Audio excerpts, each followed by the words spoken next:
पवन तनय संकट हरन, मंगल मूरति रूप। राम लक्ष्मण सीता सहित, हृदय बसहु सुरभूप। मति अनुहारि सुवारि गुण, गण गण मन यहवाह।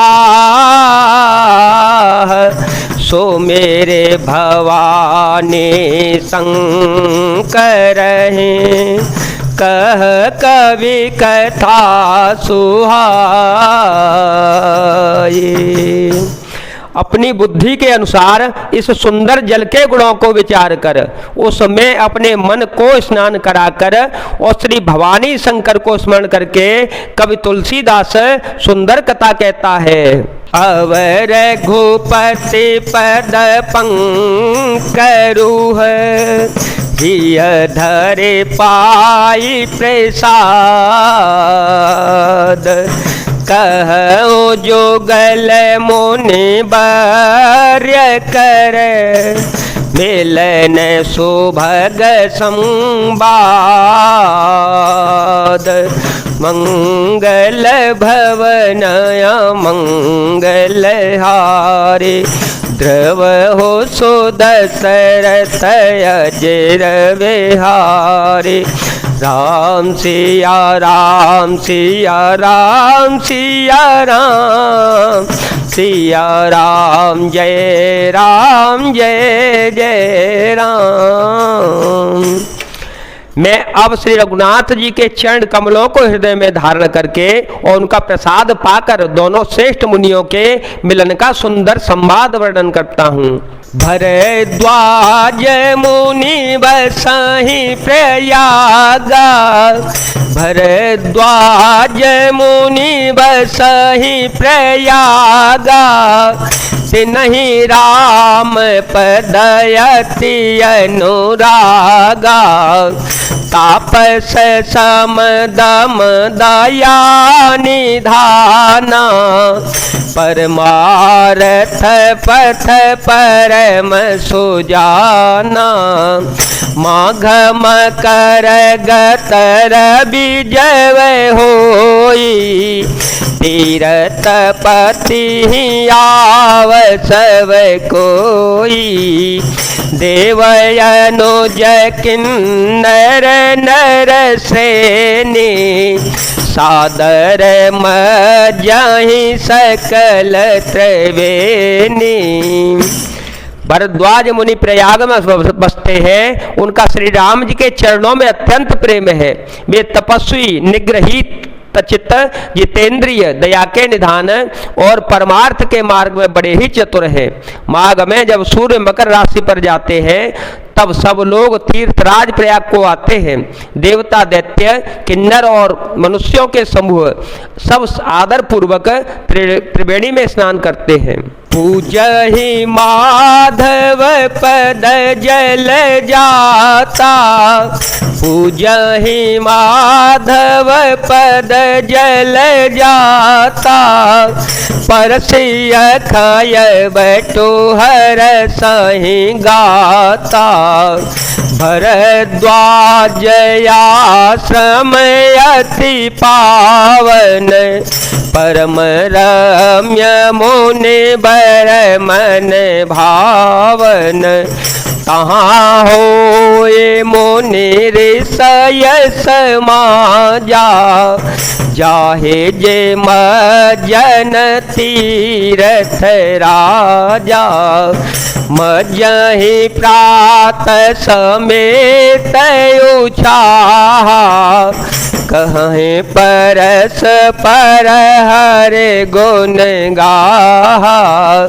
राम सिया राम सिया राम सिया राम, सिया राम जय जय राम। श्री वेणी माधव जी के चरण कमलों को पूजते हैं और अच्छे वट का स्पर्श करके उनके शरीर पुलकित होते हैं। भरद्वाज जी का आश्रम बहुत ही पवित्र, परम रमणीय और श्रेष्ठ मुनियों के मन को भरने वाला है। तीर्थराज प्रयाग में जो स्नान करने जाते हैं उन ऋषि मुनियों का समाज वहाँ भरद्वाज जी मुनि के आश्रम में जुटता है। प्रातःकाल सब उत्साह पूर्वक स्नान करते हैं और फिर परस्पर भगवान के गुणों की कथाएं कहते हैं। ब्रह्म निरूपण धर्म विधि बर नहीं तत्व विभाग कहीं भगति भगवंत के संयोत ज्ञान विराग। ब्रह्म का निरूपण, धर्म का विधान और तत्वों के विभाग का वर्णन करते हैं तथा ज्ञान वैराग्य से युक्त भगवान की भक्ति का कथन कहते हैं। इह प्रकार भरी माघन हाहि पुन सवन जन जयाश्रम जाहि सत्संबतयति होहि आनंदा मकर मज्जि गवनहि मुनि वृंदा। एक बार भरी मकर नहाए सब मुनि आश्रम सिधाए जागवले कमने परम विवेकी भरद्वाज राखे पद टेकी। इस प्रकार माघ के महीने भर स्नान करते हैं और फिर सब अपने अपने आश्रमों को चले जाते हैं। हर साल वहाँ इसी तरह बड़ा परम आनंद होता है। मकर में स्नान करके मुनिगण चले जाते हैं। एक बार पूरे मकर भर स्नान करके सब मुनीश्वर अपने अपने आश्रम को लौट गए।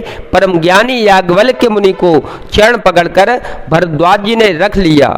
सादर चरण सरोज पखारे अति पुनीत आसन बैठारे कर पूजा मुनि सूज सुब खानी बोले अति पुनीत मृदुवानी नाथ एक संशय बड़े मोरे करगत वेद तत्व सब तोरे कहते सो मोहि लागत भय लाजा जो न कहूँ बड़े हो ये काजा। आदर पूर्वक उनके चरण कमल धोए और बड़े ही पवित्र आसन पर उन्हें बैठाया। पूजा करके मुनि याज्ञवल्क्य जी के सुयश का वर्णन किया। फिर अत्यंत पवित्र और कोमल वाणी से बोले, हे नाथ, मेरे मन में एक बड़ा भारी संदेह है। वेदों का तत्व तो सब आपकी मुट्ठी में है, अर्थात आप ही वेद का तत्व जानने वाले होने के कारण मेरा संदेह निवारण कर सकते हैं। पर इस संदेह को कहते हुए मुझे भय और लज्जा आती है। भय इसलिए कि कहीं आप यह न समझे कि मेरी परीक्षा ले रहे हैं। लाज इसलिए कि इतनी आयु बीत गई, अब तक ज्ञान न हुआ, और यदि नहीं कहता तो बड़ी हानि होती है, अर्थात अज्ञानी बना रहता हूँ। संत कहे असिनीति प्रभु श्रुति पुराण मुनि गाव होए न बेमल विवेक और घोर सन किए दुराव। मंगल भवन मंगल हारी द्रव हो सुदत रथ अजिर विहारी। राम सिया राम सिया राम सिया राम सिया राम जय जय राम। हे प्रभु, संत लोग ऐसी नीति कहते हैं और वेद पुराण तथा मुनिजन भी यही बतलाते हैं कि गुरु के साथ छिपाव करने से हृदय में निर्मल ज्ञान नहीं होता। जय जय सिया राम, जय वीर हनुमान जी महाराज, जय भोलेनाथ, जय दीनानाथ, जय शिव शंकर।